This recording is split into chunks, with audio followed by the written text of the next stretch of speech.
Como de costume, eu gosto de gravar. E aí, depois eu fico escutando para saber se eu falei alguma coisa fora da realidade, para da próxima eu acertar, né? Esse é o meu objetivo, de estar sempre aperfeiçoando, né? Se o pastor é passivo de errar, o professor é passivo de errar, imagina os demais irmãos que estão começando a caminhada, né? Eu falei Coríntios, a primeira carta, o capítulo de número 16 e o verso de número 13 e também o 14. Diz assim o texto sagrado: sejam vigilantes, permaneceis firmes na fé, sejam corajosos e fortalecei-vos no Senhor. 14. Todos os vossos atos sejam feitas com má vontade, de todo jeito, de bolo, seja feito com amor. Esses 2 versículos, irmão, daria conteúdo para a gente conversar até meia-noite aqui. Mas eu acredito que quem me antecedeu pregando a respeito desse tema aqui, nesse congresso, deu ênfase muito à questão da fé.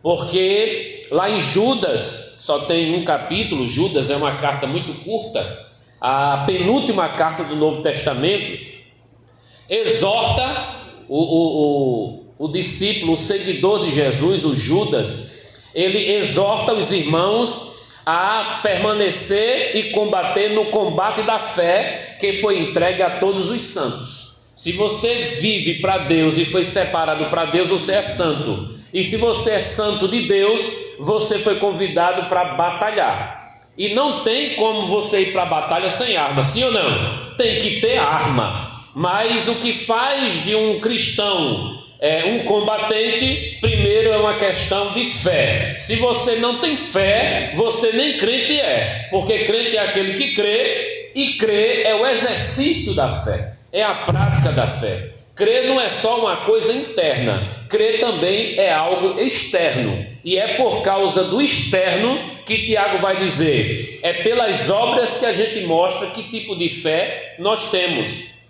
E aí nós vamos entender que a fé, ela é de alguma forma produzida pela palavra de Deus. Porque Romanos, nós vamos encontrar um texto muito bem claro, que a fé vem pelo ouvir, e o ouvir da palavra de Deus. Romanos 10, 17 trata sobre isso. Não tem como você dizer que tem uma fé viva, uma fé triunfante, uma fé operante e atuante, uma fé que traz milagre na sua vida, que traz segurança na sua vida, se você não estiver se alimentando desta palavra, que é a lenha da fé. Uma outra coisa que é bom deixar claro aqui em relação à fé é que ela é um dom de Deus.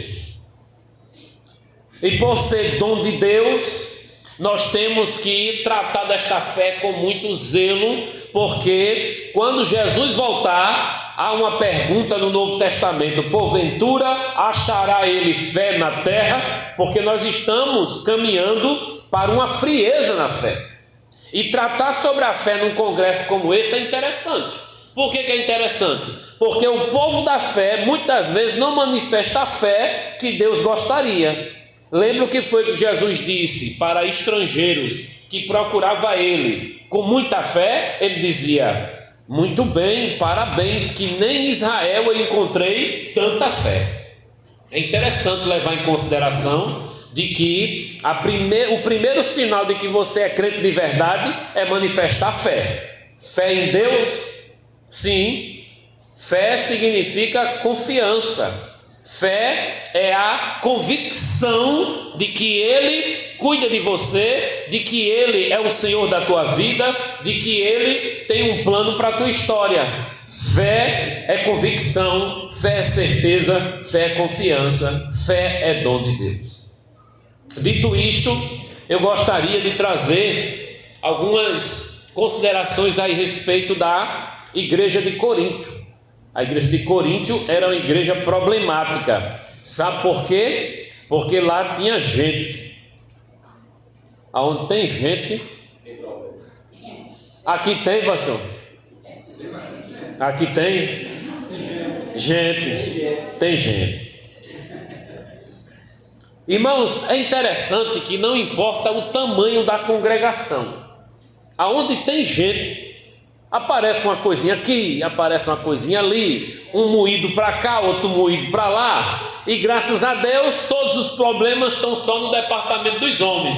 Das mulheres não tem, dos jovens não tem, das crianças não tem, no meio dos diáconos não tem, na liderança duvido, não tem problema.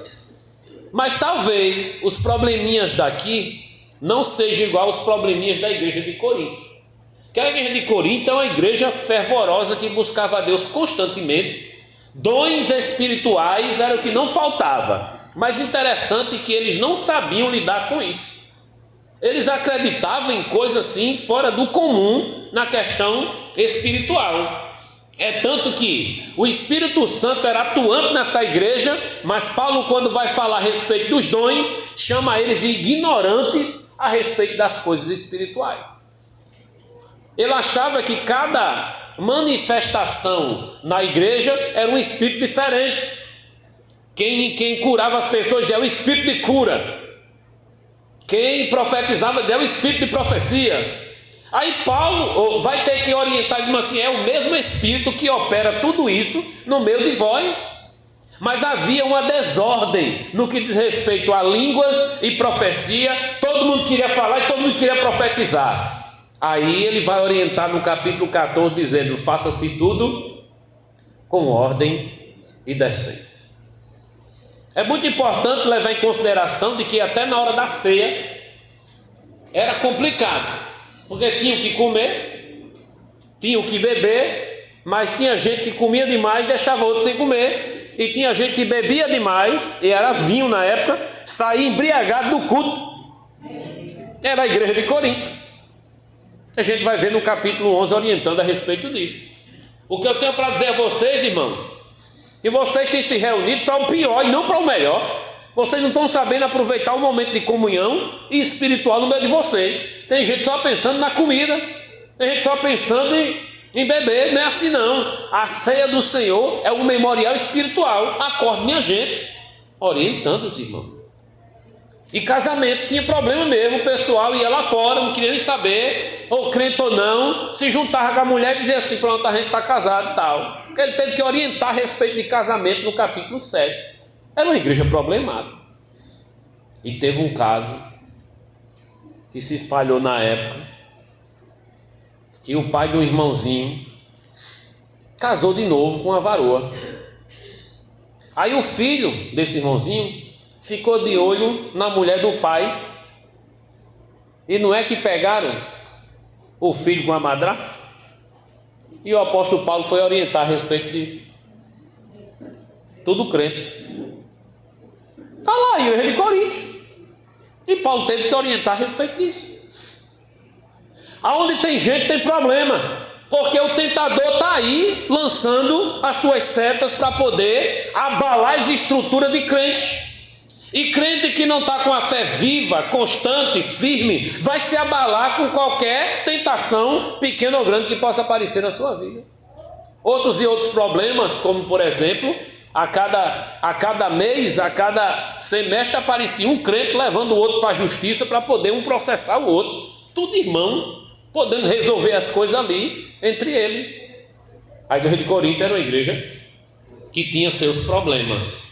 E o apóstolo, à distância, não tinha como mandar um WhatsApp, não tinha como acompanhar o canal a respeito do YouTube, a respeito do Instagram. Está gravando ali? É Instagram? É YouTube? É não. É só o celular. É, bom, tudo bem. É outro negócio mais moderno, não é? Está mandando para Marte, não é? Está mandando para outro planeta. Eita, nessa introdução eu quis dizer que, independente aonde esteja localizado o povo, aonde tem gente, para poder alinhar todo mundo, para poder manter todo mundo na fé, vai ter que trabalhar muito para tirar os carrapichos. Porque a gente vem de lá como bode para transformar aqui em ovelha. A gente vem lá como porco para transformar aqui em ovelha. Então essa metamorfose aí demora. E tem gente que é complicado para mudar, viu? Tem gente que é cabeça dura. É complicado para mudar de opinião, para mudar de rumo na vida. Aí quem não muda por amor, vai mudar na dor, mas tem que mudar. Porque se você não quer tomar um jeito, Jesus vai dar um jeito para poder as coisas andar do jeito dele. É desse jeito. E aí, é claro, o texto, ele apresenta recursos para esse combate da fé.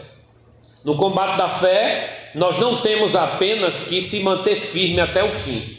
No combate da fé, nós temos que defender o outro, ajudar o outro a ficar firme também. No combate da fé, nós temos inimigos. No combate da fé, há uma batalha travada e há inimigos terríveis vindo contra a igreja do Senhor, vindo contra o povo do Senhor. Se você é convertido de verdade, você não precisa fazer nada para ter inimigo. O diabo já te odeia, só em você ser crente.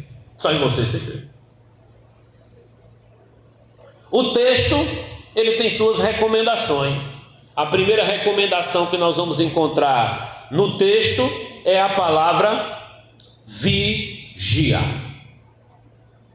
Todo crente, ele tem que cair na real e não se deixar enganar, iludir por qualquer um e por qualquer coisa. Isso aqui é muito importante. Uma coisa que eu percebi no período da pandemia é que nós temos na igreja brasileira ainda um povo que acredita em qualquer coisa que se fala em nome de Deus. Um povo muito ingênuo. Quando Jesus usa a palavra vigiar, tem um texto na Bíblia em Marcos 14, que Jesus está com os discípulos no monte, e aí ele diz assim: vocês fiquem aqui, que eu vou ali orar, sozinho. Jesus foi orar, quando voltou, encontrou eles dormindo. Quem aqui já dormiu no culto, diga amém. Amém. Diga misericórdia. Diga, me deixa acordado, Jesus.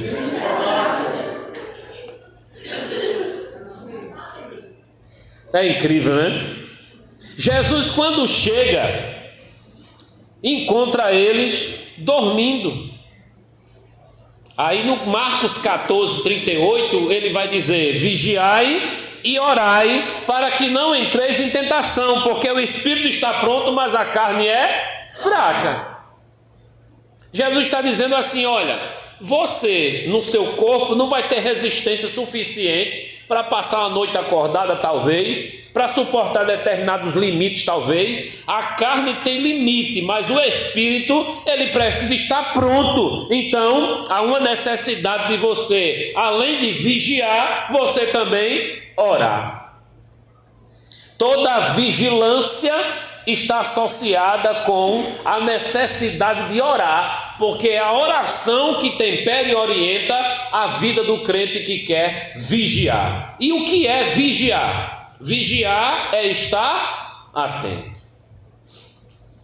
Um exemplo: às vezes está todo mundo aqui dentro do templo e fica um irmãozinho lá fora. Tem alguém lá fora lá agora? Tem. Ele foi escalado para estar lá fora? Foi.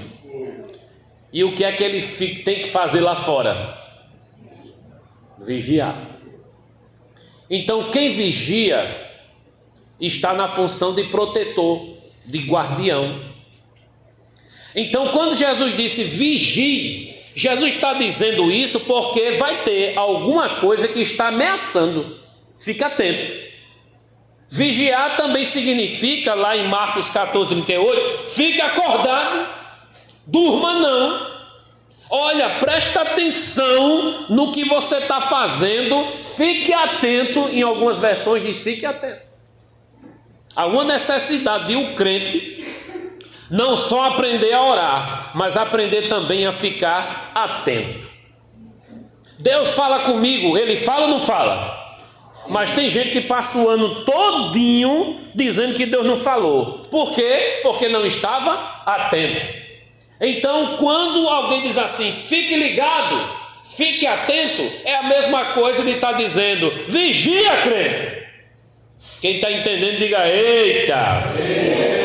Ficar ligado, ficar atento é o mesmo que vigia.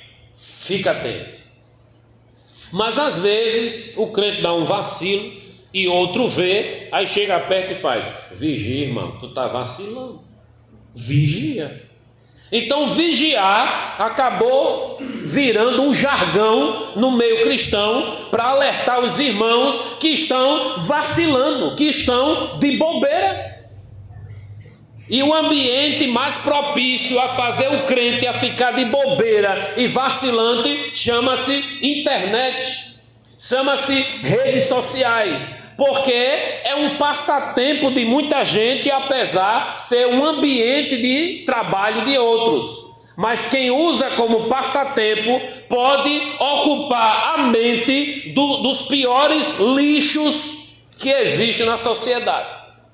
Infelizmente, é isso. Nós temos um texto em Lucas 12, e o versículo 39, que diz, sabei porém isto, se o dono da casa souber que ora o ladrão viria, ele vigiaria e não deixaria entrar na casa. Levando em consideração de que nós temos um inimigo ladrão que quer roubar nossa fé, que quer fazer a gente desanimar na caminhada, se faz necessário a gente vigiar esse ladrão para que não venha matar, roubar e destruir nada na nossa vida. Quem está entendendo, diga amém. Amém.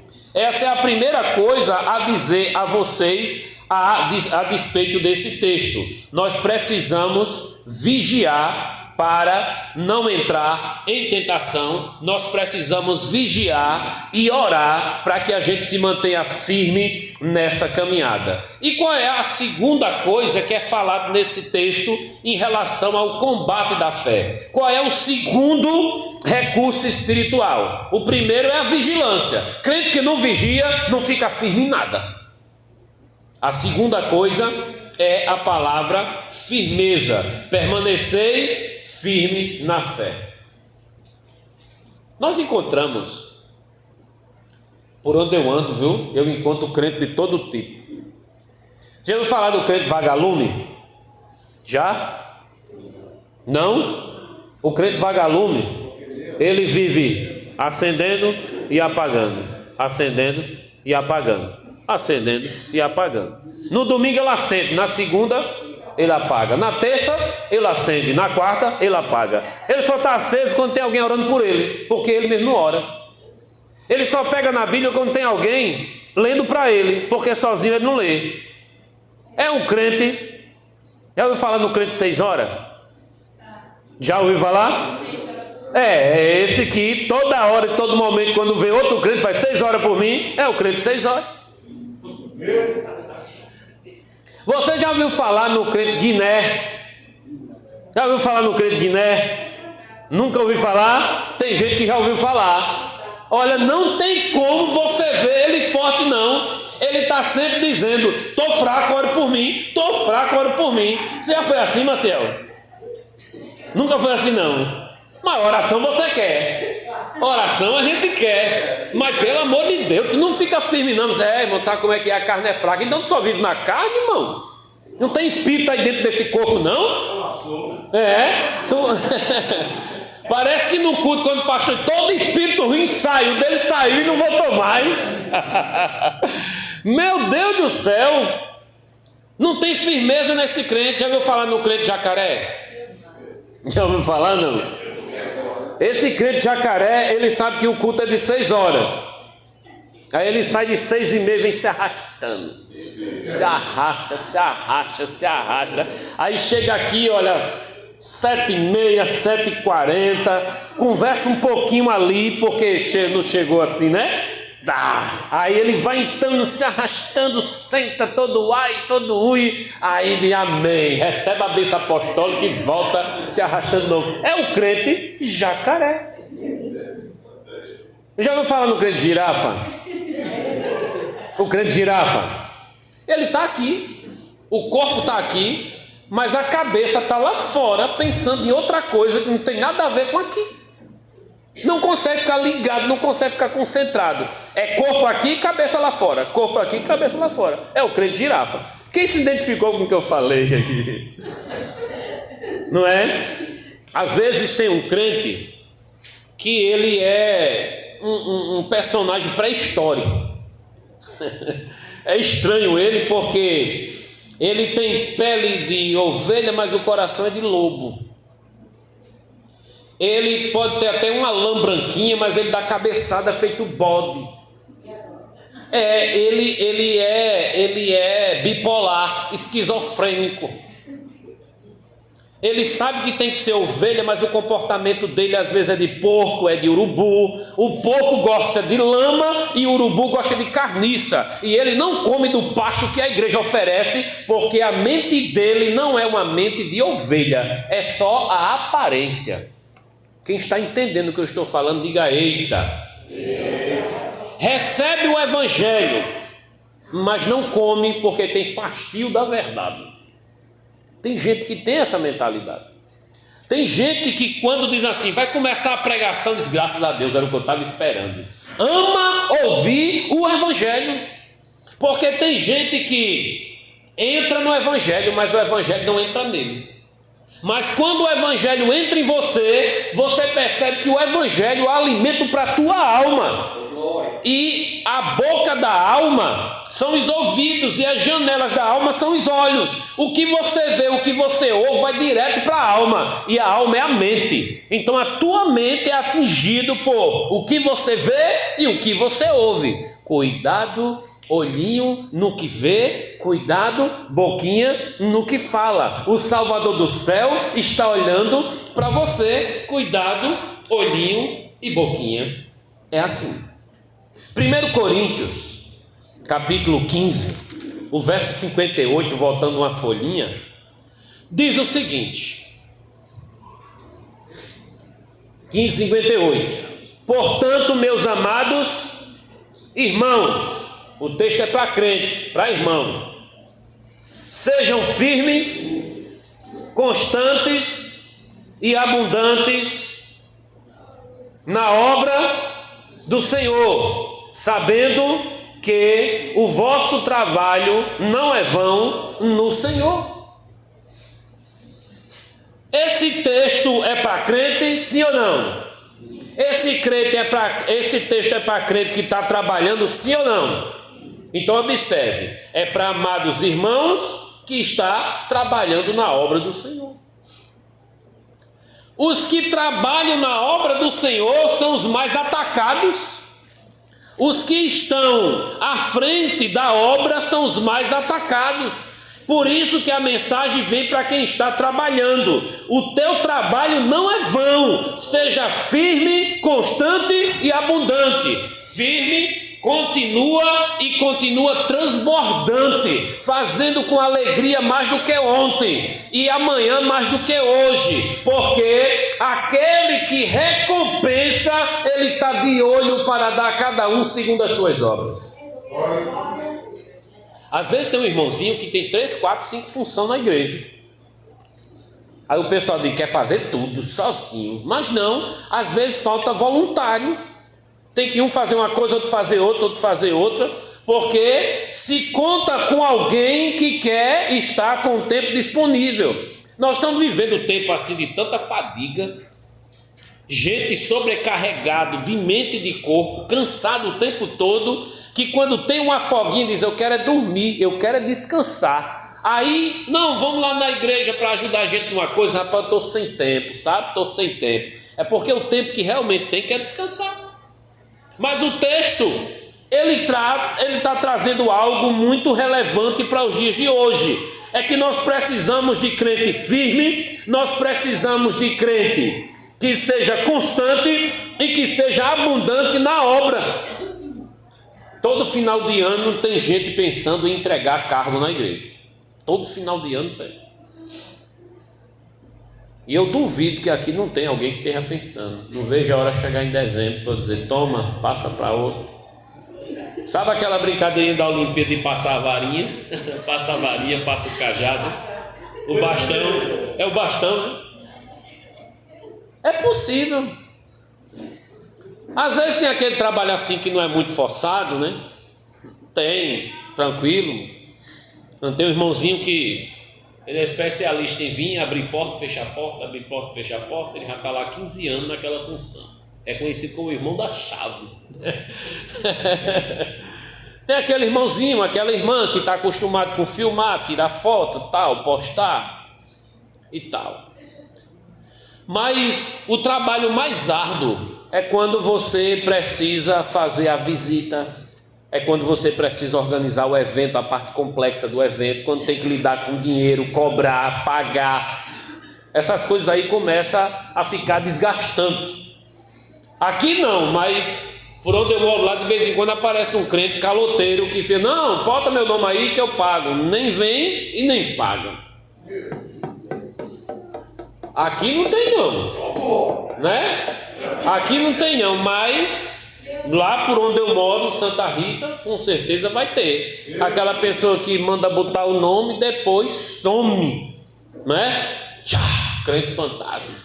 Mas há uma necessidade de a gente tomar uma posição de combatente e não dar vacilo, porque o nosso inimigo não brinca de ser inimigo. Ele está preparado para bater e derrubar, sabendo que os seus dias estão contados. Ele sabe que o inferno está quentinho e aquecido, esperando por ele e por alguns que ele quer carregar para lá. E quem quer ir para lá, com o diabo, diga amém! Eu pensei que aqui o povo vai na emoção assim. Vai não, né? O povo pensa antes de dizer amém aqui, né? Quem quer ir para o inferno, diga glória a Deus. Eu pensei que vocês iam assim na rajada do pregador. Vai não, né? Tem que entender para depois você dar o sinal de vida. O nome disso é culto racional. Você reflete o que você está dizendo. Você reflete se você aceita isso ou não. Você reflete se você crê ou não. E eu gostei disso. Atos capítulo 2, versículo 42, diz algo muito interessante a respeito da igreja, como começou. Diz que eles perseveravam na doutrina dos apóstolos, na comunhão, no partir do pão e nas orações, e em cada alma havia temor. Essa característica da igreja, como ela começou, é uma característica de um povo que vivia firme na fé. Todo mundo que é firme na fé tem como característica a perseverança. Diga perseverança. Diga vigilância. Diga vigilância e perseverança. Não é muito típico de quem trabalha no combate? A galerinha que foi escalada, disseram que foi em média aí de 2.000 policiais que se organizaram aí em Campina Grande, João Pessoa, para ficar de olho na sociedade, para ver se alguém está cometendo algum erro em relação a crimes eleitorais. Aí eles têm que ficar atentos, vigilantes. E tem que ser perseverante até encontrar alguém que está fazendo isso. Todo combatente precisa de vigilância e precisa de firmeza. E essa firmeza pode ser chamada de perseverança. Por favor, gostaria que você pegasse sua Bíblia, encontrasse aí a primeira carta de Pedro. Está lá perto de Apocalipse. Primeira carta de Pedro. Acompanhe, por favor. Primeira carta de Pedro. O povo gosta da Bíblia aqui, pastor? Gosta? É sério? O povo gosta da Bíblia? Apoia é crente? Olha, irmão, eu gosto dos hinos, eu gosto das orações, mas da Bíblia não. Beleza. Vai nessa. Vai. Que é Apocalipse. Lá no finalzinho do Apocalipse diz que vai ter um julgamento. E diz que lá nesse julgamento vai se abrir os livros. Vai ter o da vida, o das obras e a Bíblia, porque é por ela que a gente vai ser julgado. Já imaginou um livro que tu não gosta, está no céu, é por ela que vai ser julgado? Então é melhor você ir se acostumando com esse livro, que ele vai estar no céu para medir as consequências que vai vir sobre você. Diga, eu amo a Bíblia. Depois analise se é verdade. capítulo 5 de Pedro.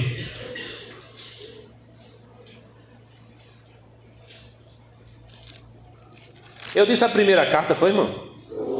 Não é que eu errei, é a segunda. Eu disse o capítulo 5, foi? E não é que eu errei, é o 3. É, 2 de Pedro 3.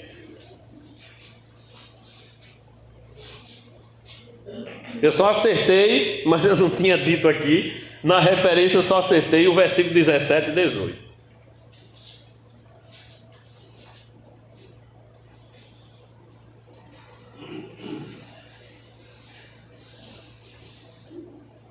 Segunda carta de Pedro, capítulo 3, versículo 17 e 18. Vós, pois, amados, prevenidos de antemão, tomem cuidado, para que não suceda que, arrastados pelo erro de muitos desobedientes, você venha cair da sua própria firmeza. Olha o alerta aqui. Meus irmãos, tomem cuidado, porque vai ter gente desobediente que vai querer, que caiu, vai querer levar você também à queda. Sabe aquele irmão que cai e depois diz, tem nada não, isso é besteira, tem nada não, isso é besteira, vai levando você. E sabe quem mais cai nisso? Adolescente e jovem. Adolescente e jovem. Porque adolescente e jovem não gosta muito de regra não, os de hoje. Os adolescentes mimimi, os jovenzinhos, sabe? Não gosta muito de regra, não gosta muito de que determine limites para ele não. Porque nós estamos vivendo uma sociedade que não aceita limites, que não aceita regra. Aí quer se sentir adulto, dono do nariz, tá certo? O nariz pode mandar, agora o resto quem manda é pai e mãe. Né? Mas não quer aceitar isso. Ser dono do nariz até que dá, só para respirar. Vós, pois, amados, prevenidos de antemão, eu vos digo, tome cuidado para que, arrastado pelo erro de desobedientes e insubordinados, venha cair da vossa própria firmeza. E como é que eu faço para não acontecer isso? 18. Antes, crescei na graça e no conhecimento do nosso Senhor e Salvador Jesus Cristo. A Ele o quê? A Ele seja a glória agora e no tempo eterno. Nós devemos glorificar Deus buscando graça e conhecimento. Nós devemos glorificar Deus buscando graça e conhecimento. Nós precisamos disso para a gente poder continuar firme na fé. Nós aprendemos o primeiro recurso, diga vigilância. O segundo recurso, diga firmeza. Agora vamos para o terceiro recurso lá de Coríntios, capítulo 16, versículo 13. O segundo recurso tem a ver com coragem. Olha que tem crente frouxo, viu? Tem. Sim ou não? Tem. Josué, a primeira coisa que Deus disse para ele depois que Moisés morreu, olha, como fui com Moisés, assim serei contigo. Não é bonito isso aí? Não é? Olha, do jeito que eu fui com Moisés, eu serei contigo. Aonde você pisar a planta do pé vai ser seu. Olha como é bonito. Você ouvir de Deus assim, eu estou contigo. Eu vou abençoar aonde você for e colocar a planta do pé. Não é bonito? Mas Deus também disse, seja forte, seja corajoso. E procure meditar nesta palavra de dia e de noite, porque se você não andar de acordo com esse livro, não conte comigo. Josué 1, 8 e 9. Há uma necessidade de a gente perceber que Deus tem olhado para a terra e para a Bíblia, não é só para a terra. E quando Ele olha para a terra, Ele está olhando para as pessoas, sim ou não? E aí as pessoas que estão em conexão com esse livro, Ele vela com a sua palavra para cumprir. Ele está de olho no livro e no povo e no livro. E o povo que não está ligado no livro, perde a atenção do dono do livro e do dono do povo, que é Deus. Há uma necessidade de a gente dar mais atenção a esse livro. Por isso que nós temos o Salmo 1 dizendo que é para meditar de dia e de noite. Já imaginou se a gente tratasse a nossa Bíblia como a gente trata o celular? Sim ou não? Não é? E aí nós percebemos, e no dia do juízo vai ser provado, que o que falta no crente não é tempo, é priorizar aquilo que é espiritualmente valioso. Não é falta de tempo. Eu conheço pessoas que dizem que tem problema de dormir e tem problema com leitura. Olha, pastor, toda vez que eu vou ler dá sono, mas a noite todinha eu não consigo dormir. Então faz o seguinte, irmão, quando for dormir, lê a Bíblia que vai dar sono, tu dorme. Mas não fica arrumando desculpa não. Eu lembro que me chamaram para visitar a irmã Zefinha e eu não fui, mas eu me arrependi. Foram visitar a irmã Zefinha, nesse tempo eu congregava em Bahia, que Deus a tenha. Agora eu sou de Santa Rita. E quando eu fui, eu digo que Deus a tem, irmã, só para quem está vivo, para quem está morto eu não digo não, eu não sou católico. Quando me disseram que chegaram lá na casa da irmã Zefinha, depois de 3 meses ela faltando na igreja, a irmã Zefinha. Primeira ceia faltou, segunda ceia, terceira ceia. E eu disse, irmã, por que você não tem ido mais? Não, porque eu perdi meu óculos. Aí para não cair na rua, os buracos, os cachorros e tal, eu deixei de ir. Mas a irmã tem orado, lido a Bíblia? Também não, porque eu estou sem meu óculos. E aí passaram a ajudar a irmã para procurar a Bíblia, né? Em cima do guarda-roupa, né? Foi dentro dos quartos, na cozinha. Quando acharam a Bíblia dentro da geladeira. Acharam a Bíblia dentro da geladeira e o óculos estava dentro da Bíblia. Porque ela não estava achando a Bíblia, ela não achava o óculos. Porque a visão dela dependia do que esse livro poderia oferecer. Eu acho que você entendeu o que eu quis dizer. Eu vou repetir de novo. Aprendemos que a falta do óculos fez ela adormecer em casa, esfriar em casa. Porque ela deixou de cultuar, de congregar, de comungar com os irmãos, deixou de receber e de dar, deixou de compartilhar essa experiência de corpo de Cristo. Foi visitada, procuraram o óculos da irmã, encontraram o óculos dentro da Bíblia e, na verdade, isso é uma mensagem muito interessante de que ela, por não estar lendo a Bíblia, ela não achou o óculos. E se ela não acha o óculos, ela não vê. Interessante que a Bíblia o óculos estava no lugar certo, no lugar aonde nós encontramos nossa visão. E se nós aprendermos a olhar o mundo e a vida através desse livro, muita coisa pode mudar na nossa vida para melhor. A Bíblia, Antigo e Novo Testamento, são 2 lentes para você olhar para esse mundo da forma que Deus quer. Aprenda essa lição. Ser corajoso hoje, muitas vezes é só dizer que é crente. Você chega numa empresa e diz que é crente, você já é escanteado. Você chega numa escola e diz que é crente, já não olha para você com o mesmo olho. Porque dizer hoje que é crente não é mais privilégio de muitos, não. Dizer que é crente hoje em dia é um ato de coragem, porque você pode ser perseguido, porque você pode ser escanteado. Eu poderia citar aqui Davi, que quando ninguém queria encarar um gigante, ele encarou. Ninguém queria cuidar de um rebanho, ele foi lá e cuidou. Enfrentou urso, enfrentou leão, para poder defender e cumprir a sua missão. E Daniel, que homem corajoso. E Paulo, nem se fala. Há uma lista de mulheres e de homens na Bíblia que demonstraram coragem. Coragem não é ter medo, coragem é ir apesar do medo. Diga vigilância, firmeza e coragem. No combate da fé nós precisamos desse recurso. Tem um outro recurso, ainda nesse texto de Coríntios. A gente vai ver vigilância, vai ver firmeza, vai ver coragem e vai ver força. Parece que força não é uma coisa muito comum nos crentes de hoje. Porque você se ajoelha e fala, Jesus, me ajude, me dê força.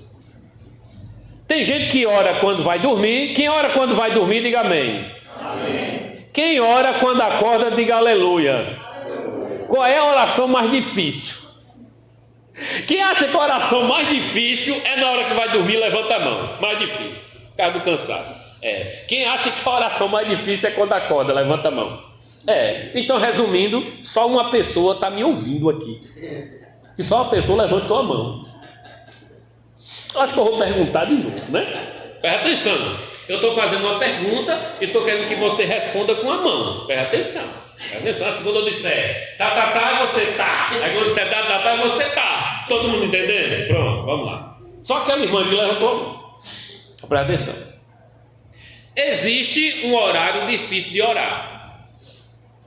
Se você está orando, você sabe que é difícil. Se você não está, aí você diz: eu não posso responder que nem nesse horário eu oro.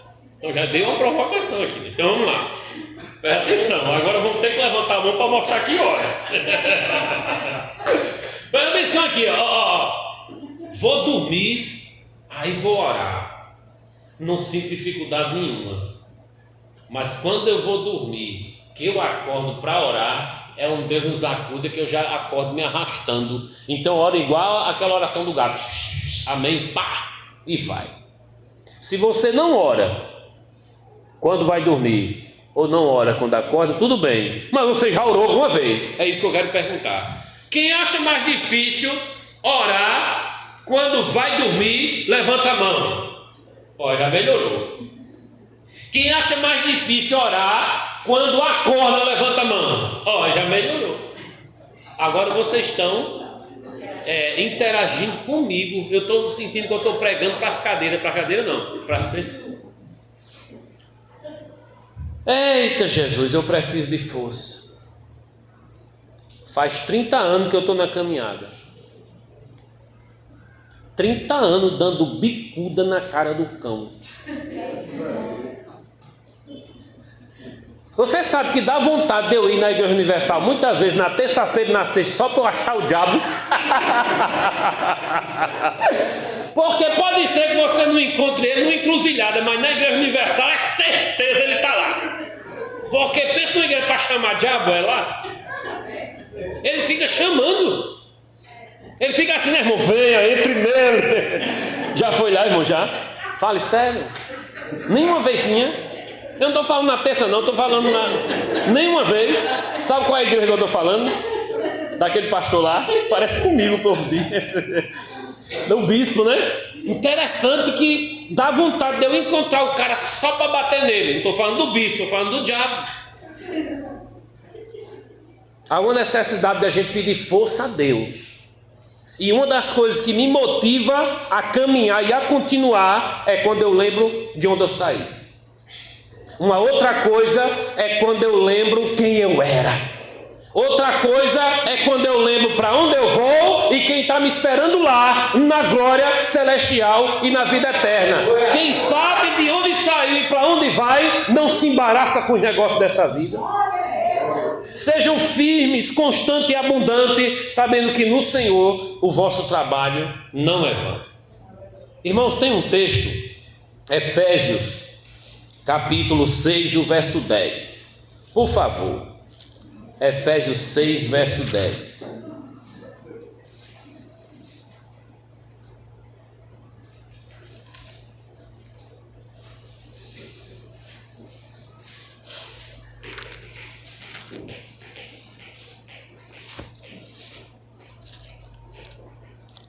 Muitas vezes a gente espera uma ajuda de alguém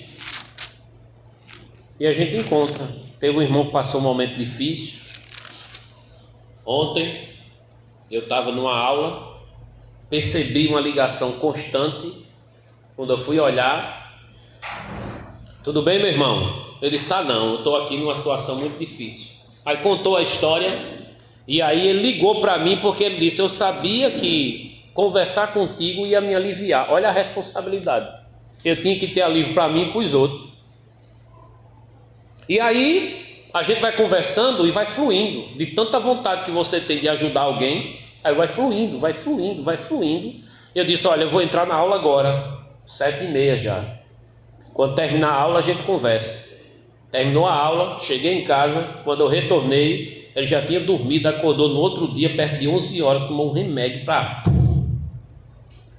Porque a força do remédio faria ele dormir e esquecer do que ele estava passando. Quando acorda, aí vem a tormenta.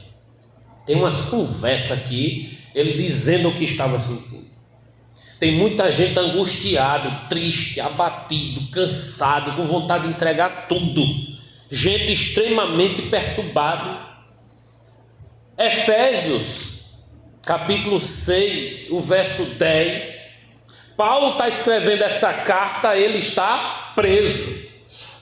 E a prisão em Roma não é uma prisão que se trata como um rei. É uma prisão onde a pessoa apanha muito, onde a pessoa é muito maltratada, tratada como um prisioneiro de verdade. Mas enquanto ele está preso, ele está escrevendo sobre a armadura de Deus e ele está tentando fortalecer os irmãos, porque mesmo preso ele recebe força do Senhor. Olha o que diz o verso 10: quanto ao mais, irmãos, sejam fortalecidos no Senhor e na força do seu poder. Há uma necessidade de a gente olhar para Jesus e ver que Ele é a nossa força. E a alegria do Senhor é a nossa força. Diga comigo: vigilância, firmeza, coragem e força. Pode ser que você esteja fraco em alguma dessas coisas. Pode ser. Mas naquela referência que a gente leu, que é o texto base de Coríntios, não tem algo que esteja mais frágil hoje nas igrejas do que o versículo 14 de 1 Coríntios 16, que é na questão do amor. Tem gente que se ofende rápido e se entrega. Tem gente que se magoa rápido e desiste. Tem gente que tem uma fragilidade muito porque não é para o Senhor que está trabalhando, parece que é para o homem. Todos os vossos atos ou vossas obras sejam feitas com amor. Duas coisas que não podem faltar na vida do crente é fé e amor. O cristianismo é feito de fé e amor. O que tem que ser procurado em você de fruto, tem que ser fruto da fé e fruto do amor. E um combatente, ele vai precisar de 4 recursos. Diga: vigilância, firmeza, coragem e força. De novo: vigilância, firmeza, coragem e força. De novo: vigilância, firmeza, coragem e força. De novo: vigilância, firmeza, coragem e força. Esses 4 recursos é possível encontrar na vida de quem vive a fé e o amor que só Jesus tem para dar. Eu gostaria que você inclinasse sua cabeça. Eu gostaria de orar nesse momento. Você sentadinho mesmo. Nessa oração, eu quero pedir a Deus que faça fluir recursos espirituais na sua vida para que você aguente até o fim, porque a Bíblia diz: aquele que perseverar até o fim, esse será salvo. Onde é que você tem sido mais frágil? Seria na firmeza? Seria na coragem? Está te faltando firmeza, coragem? É na vigilância? É na força? Onde é que você está sendo mais fraco? Todo ser humano tem um ponto forte e um ponto fraco a destacar. Eu quero orar com você. Nessa oração, eu gostaria muito de que Deus, através do seu Espírito Santo, possa revestir você e lhe dar força para continuar como fez com Elias. Oremos. Senhor nosso Deus e Pai, nós te bendizemos, te exaltamos, porque o Senhor tem olhado para nós com um olhar de amor e derramado abundante graça. Pai de toda misericórdia, olha para cada um de nós e vê se há em nós algum caminho mau e nos guia pelo caminho eterno. Meu Deus, arranca de nós aí de amargura, tristeza, tira, Senhor amado, tudo aquilo que não te agrada e faça uma cura interior, uma restauração íntima dentro de nós, para que a gente venha continuar firme, constante, abundante na obra do Senhor, sabendo que o nosso trabalho no Senhor não é vão. Dai coragem a quem está se abalando pelo medo, aqueles que estão tutubiando na caminhada, vacilando em seus joelhos, o Senhor coloque firme sobre os seus pés, lhe dando coragem, lhe dando força, dando sabedoria para vigiar e continuar perseverante até o fim. Deus não deixa faltar fé nem amor, porque sem amor nada seremos. A Ti a honra e a glória, hoje e sempre. Amém e amém.